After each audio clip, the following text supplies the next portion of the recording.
Så er vi rykket indenfor, og jeg står sammen med Lars Thiesgaard. Hej Lars. Hej. Tak fordi jeg måtte komme. Glæder mig rigtig meget. Vi skal doppe Ben 10-tegneserien fra Cartoon Networks, og jeg øvede mig rigtig meget. Det er jeg glad for at høre. Så jeg er helt klar. Jamen nu skal du se, jeg har fundet den her figur, Asmut. Han har kun én replik. Nå, Prøv nu så at kan høre. vi altid give mig flere. Det kan vi se på, ja. Prøv nu at lytte på originalen og lige høre, hvad han er for en figur. Okay, Han kommer her. vi lytter Henrik, på hvis du spiller fra 50. så kommer der sådan et lyd herinde. Ja. Prøv at lytte. The main control tower will be the most heavily guarded building in the city. Ja. Ikke? Jo, the main control tower. Men der er han, ja okay, men jeg har lige en god idé til den Godt. her. Jamen lad os prøve den.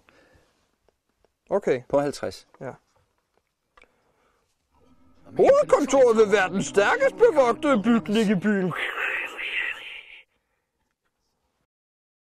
Du kan lige prøve at høre originalen igen. Men han var sådan... Prøv lige at høre originalen igen. Vi aristokratisk. følger originalen, Christian. Ja.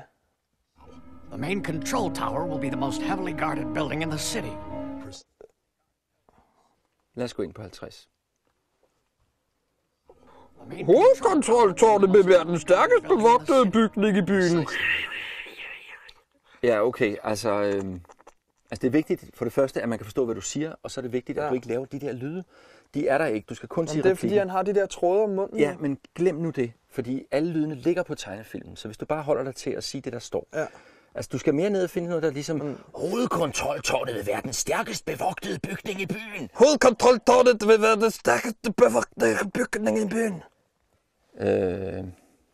Altså prøv at gøre det mere, som jeg gør. Det gjorde jeg også. Det var den samme, vi lavede der. Det var den samme. Så kan der også være lige meget.